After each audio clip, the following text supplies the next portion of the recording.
Აშკარად კანონ დამღვევია. ის არ ემორჩილება კანონს. ეს იყო მთავარი არგუმენტი, რითაც მოსამართლე ირაკლი შვანგირაძემ ნიკა მელია ციხეში გაუშვა. გადაწყვეტილება სასამართლომ გამოაცხადა დახურულ კარს მიღმა, სასამართლოს ხდომა დახურა და სწორედ ისე. სხდომაზე ვიმყოფებოდით მხოლოდ მხარეები და მედიის წარმომადგენლები.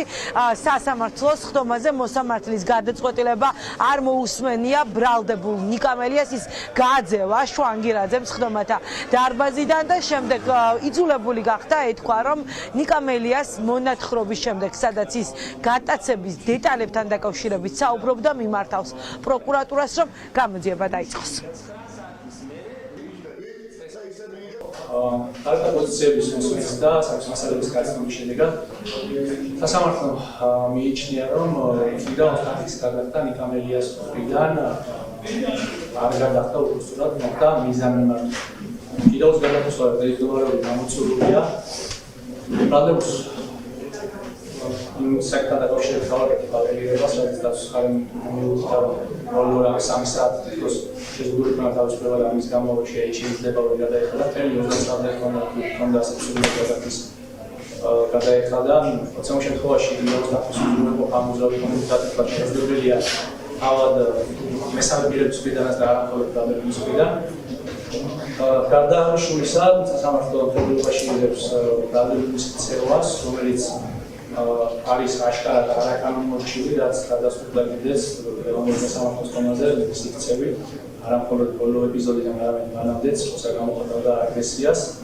შესაბამისად, გაჩნევით დამოკიდებული აფეთქონისება, კიდევ შეიცვალოს უკმარკაცი აფეთქონისებით ადგილობრივი. აშკარად არაკანონმორჩილია ის შეფასება მოსამართლის არის სუბიექტური, ასე ფიქრობს დაცვის მხარი. ადვოკატები აცხადებენ, რომ ამ არგუმენტით სასამართლო არ უნდა უშვებდეს პატიმრობაში პოლიტიკოს ადამიანს, რომლის უფლებებიც ერთმანეთის მიყოლებით ერთი დღის განმავლობაში რამდენჯერმე დაირღვა, მას არ მისცეს შესაძლებლობა, რომ თავის უფლებაზე დაუდებოდა გირაოს გასვლის ვადას. ადვოკატები აცხადებენ, რომ სასამართლომ მიკერძოებული პოლიტიკური გადაწყვეტილება მიიღო და მათ შეასრულეს პოლიტიკური დაკვეთა. მოსამართლე შვანგირაძეს ყავს უკანონო პატიმარი კვლავ ვიმეორებ, არა იმიტომ რომ არასწორად განმარტა ნორმა ან მიუსაჯა მტკიცებულებების გარშე, არა, დაარღვია კანონის ის მოთხოვნა, რომ ადამიანი ამ ვითარებაში პატიმრობაში არ შეიძლება რომ იყოს. წერტილი აქვს მისი მოსაზრება, რაღაცა იმასთან დაკავშირებით რამ სიმაღლეა, რა ხმაზე ლაპარაკობს, რა ვიცი, როგორ გამოიყურება და ასე შემდეგ, ეს არის მისი მოსაზრებები და მოსაზრებებით ადამიანები არ მიდიან წინასწარ პატიმრობაში. მოსამართლისთვის არის გადამწყვეტი ის, რომ სალმე 3 საათი არ გავა, მანამდე პირი არ შეიძლება პატიმრობაში გაუშვას. წერტილია მან. არანაირი მნიშვნელობა არ აქვს, ვინ რას ფიქრობს, რასაც ხადებს და ასე შემდეგ. აბსურდია, აბსურდი 29 დღე ამ მიზნებისთვის უდრის 3 საათს. არანაირი სხვაობა არა. თუ 29 დღეს შეეძლო გადახდა 3 საათში შეიძლება. მოსამართლე იჯდა მჭყიბავებით რაღაცებს ვარაუდობდა და კითხულობდა და მე კითხვაც არ გაჩენია მოსამართლეს გატაცებასთან დაკავშირებით. აბსოლუტურად არ გასჩენია, არც დაინტერესებულა ამით. მოსამართლის მიერ მიღებული გადაწყვეტილება ნიკა მელიასთან მიმართებით პატიმრობის გამოყენების ირგვლივ არის უკანონო და ეს არის პირდაპირ უკანონო პატიმრობა. პროკურორმა მოითხოვა ნიკა მელიას მიმართ დაპატიმრება იმ მოტივით, რომ საქმეში არსებული მტკიცებულებები მტკიცდებოდა, რომ იმ 30 დღის განმავლობაში და ეს 30 დღე გადიოდა გუშინ ღამის 12 საათამდე ნიკა მელიას ჰქონდა შესაძლებლობა გირაოს გადახდის და მან ეს შესაძლებლობა არ გამოიყენა.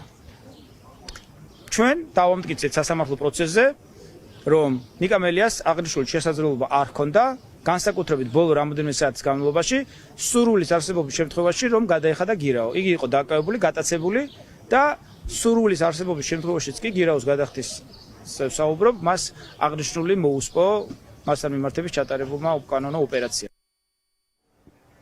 ნიკა მელიას ცოტა ხანში შეასახლებენ რუსთავის მე-12 დაწესებულებაში. ამ წუთებში საპოლიციო ავტობუსით გადაყავთ ის სწორედ ამ პენიტენციურ დაწესებულებაში. მისი სასამართლო პროცესი კი ჩაინიშნა 12 ივნისს, თუმცა მელია გაძევებულია ამ სასამართლო სხდომიდან. შესაბამისად მოსამართლე, რომელიც არსებითად განსახილველად დაიწყებს ნიკა მელიას საქმის განხილვას, იბრძოლებს შუამდგომობაზე, რომელსაც დაცვის მხარე დააყენებს, რადგან მელია გააძევა შვანგირაძემ, ახლა ახალმა მოსამართლემ უნდა გადაწყვიტოს მიეცემა თუ არა პოლიტიკოს შესაძლებლობა საკუთარ სასამართლოს ხდომებს დაესწროს.